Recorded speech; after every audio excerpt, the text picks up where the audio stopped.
अस्सलाम वालेकुम। उम्मीद है आप सब लोग खैरियत से होंगे। आज मैं रिव्यू करने जा रहा हूँ सुल्तान सलाउद्दीन यूबी एपिसोड 10 का, जहाँ बात होगी सोफी और उर्फाली के लव के चक्कर की, सलाउद्दीन की जबरदस्त इंटेलिजेंस की और पूकी सुरैया की नंबर की, जिसके लिए पूकी फातिर कुछ भी कर सकता है। तो वीडियो को एंड तक जरूर देखना और हाँ, लाइक और सब्सक्राइब अभी कर दो वरना बाद में भूल जाओगे। तो चलो शुरू करते हैं। अबे जल्दी बोल। एपिसोड का स्टार्ट होता है अंडे के सर वाले नसरुद्दीन की शैतानियों से। ये बंदा पहले ही हाफ फ्राई था, लेकिन अब तो फुल फ्राई होने के मूड में था। नसरुद्दीन सलाउद्दीन को तीर से उड़ाने वाला था, मतलब बंदे का एम रेडी था और शूट करना बाकी था। लेकिन फिर सुल्तान नूरुद्दीन ने एंट्री मारी और नसरुद्दीन का अंडे वाला सर फ्राई कर दिया। सुल्तान नूरुद्दीन ने तीर चला के उसे जमीन पर सुला दिया बिना लोरी के, जैसे मेरी मम्मी मुझे बचपन में जूता दिखाकर सुला देती थी कि बेटा सो जा वरना फ्लाइंग चप्पल आएगी और तेरा मुंह उड़ा के ले जाएगी। खैर मेरा मुंह तो बच गया था, लेकिन अंडे के सर वाले नसरुद्दीन की कमर नहीं बची। और देखो, जितना मुझे सलाउद्दीन को टुर्बन में देखना अच्छा लगता है, उतना ही मुझे नसरुद्दीन को टुर्बन के बिना देखने का मन करता है, क्योंकि दिल के अंदर जो उल्टी अटकी हुई है वो सिर्फ उसका अंडे जैसा सर देखकर ही बाहर निकल सकती है। खैर जब ये बंदा तीर लगने के बाद जमीन पर गिरता है तो काश इसकी टुर्बन उतर जाती। एक बार वो उबला हुआ अंडे का सर देख लेता तो शायद जो बोझ दिल पे था वो हल्का हो जाता। समझ रहे हो?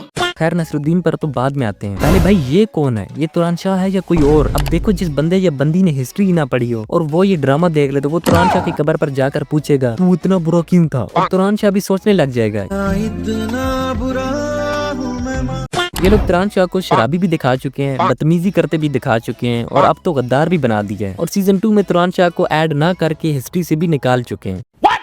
खैर भाई, जिस चीज से मैं बहुत ज्यादा हैरान हुआ है गैब्रियल। तो गैब्रियल जो है वो दोबारा से लौट आया इस एपिसोड के अंदर। मैं हैरान हूँ ये बंदा बच कैसे गया। इतनी ऊंचाई से गिरा था और लग रहा था कि जान छूटी इस फिक्शनल कैरेक्टर से, लेकिन नहीं, ये बंदा तो फिर से कबाब में हड्डी बनकर आ गया। चलो ठीक है, बच तो बच ही गया, लेकिन इतना टाइम सोता रहा, ये थोड़ी हैरानगी वाली बात है, क्योंकि मलिकुल जिबाल आके उसे उठाता है और कहता है उठ मेरा बच्चा, दूधू पी। लेकिन खैर गैब्रियल को वापस लाना एकदम फजूल डिसीजन था। बात तो सही है। अब भाई इस एपिसोड में बेचारा बालविन 3 को मरवा दिया। अच्छा भला बालविन 3 का कैरेक्टर मुझे पसंद आने लग गया था और उन्होंने उसे भी मरवा दिया। बालविन 3 मुझे इसलिए पसंद था क्योंकि वो एक ही बंदा था किंगडम में जो असल में अमन चाहता था। हालांकि उसे सुल्तान नूरुद्दीन को अमन का यकीन दिलाने के लिए अपनी फिक्शनल बहन विक्टोरिया का रिश्ता सलाउद्दीन को देने का फैसला तक कर लिया था। वैसे अगर ऐसा हो जाता तो मेरी पूकी सुरैया का दिल टूट जाता, लेकिन फिर मैं उसका दिल जोड़ के उसका दिल जीत लेता और वो मेरी हो जाती। बड़ा हरामी हो बेटा। Sorry sorry sorry. लेकिन नहीं भाई, सुल्तान नूरुद्दीन ने इस बात को ऐसे छुपा दिया जैसे रिश्ता उनके लिए आया हो। सुल्तान नूरुद्दीन, मेरी बेटी से शादी कर लो। एकदम कड़क माल है। जैसे सुल्तान ने शर्म के मारे इस बात को छुपा लिया हो, ये सोचकर कि इतने बुढ़ापे में मेरे लिए रिश्ता आया है। ये वो ड्रामा लग ही नहीं रहा था जहाँ कुछ ही सेकंड में बात दमिश्क से बोरू कबीले पहुंच जाती है और कुछ ही सेकंड में बोरू कबीले से अस्कलान पहुंच जाती है, और ऊपर से वो रजाई माँ वाली बात कि सलाउद्दीन सुल्तान का बेटा नहीं है। ये बात डायरेक्टर पूरे ड्रामा में लेके घूमता रहा, लेकिन सबसे फनी बात कि सलाउद्दीन के लिए विक्टोरिया का रिश्ता आया है, ये बात गायब ही कर दी। इवन मेरे सब्सक्राइबर तो सुरैया के रिएक्शन देखने के लिए बेताब थे, लेकिन अफसोस ये रिश्ते वाली बात तो डायरेक्टर ने इस तरह गायब कर दी जैसे मेरे घर की चाबियां जो टेबल पे पड़ी होती हैं लेकिन जरूरत के वक्त गायब हो जाती हैं। वैसे यार, कल मैंने कहा था कि अगर ये लोग मुझे कम पैसे भी दे देते तो मैं इनसे अच्छी स्क्रिप्ट इन्हें लिखकर दे देता, लेकिन आज की वीडियो में मुझे लिया का कमेंट याद आ गया और सच बात की उन्होंने। वैसे तो मैं इन्हें कम पैसे लेकर अच्छी स्क्रिप्ट लिख देता, बट अगर ये लोग मुझे पूकी सुरैया का नंबर दे देते तो इनको फ्री में स्क्रिप्ट लिख देता। खैर सोफिया सलाउद्दीन को खुफिया मालूमात देने आ रही होती है, लेकिन उर्फाली ने तो सोफिया की कमर ही तोड़ दी। बेचारी अस्कलान से आ रही थी, चल चल के उसकी कमर तो पहले ही टूटी हुई थी, और जो थोड़ी बहुत कसर थी वो उर्फाली ने पूरी कर दी। वैसे सोफिया ने तो ड्रामा को यूबीसॉफ्ट का गेम समझ लिया है। जब दिल चाहता है फास्ट ट्रैवल एक्टिवेट करती है और सीधा अस्कलान से सलाउद्दीन के पास टेलीपोर्ट हो जाती है, और पीछे किसी को खबर तक ही नहीं होती कि सोफिया गई कहाँ। ग्रोगर तक भूल गया। अरे ग्रोगर तो सोफिया पर लाइनें भी बहुत मारता था, और यहाँ सोफिया उर्फाली को अपना दीवाना बना चुकी है। उर्फाली तो सोफिया को देखते ही लट्टू बन गया, लेकिन वो भी क्या करे, सोफिया है ही इतनी क्यूट, बहुत ज्यादा क्यूट है, मैं पिघल जाऊंगा। उर्फाली ने तो लट्टू होना ही था, पर सोफिया ने भी उर्फाली को अच्छे खासे नखरे दिखाए। पता नहीं हर किसी की स्टोरी में लड़की ही क्यों नखरे दिखाती है। साला ये दुख का खत्म नहीं होता बे। खैर नेक्स्ट सीन में हमें नसरुद्दीन का अंडे वाला सर भी देखने को मिल जाता है। खैर अब दिल हल्का हो गया फाइनली। खैर अब कैद विक्टोरिया मलिका बन चुकी है और पूछने अस्कलान पहुंच जाती है। बालविन 3 मर चुका है, अब मैं मलिका हूँ।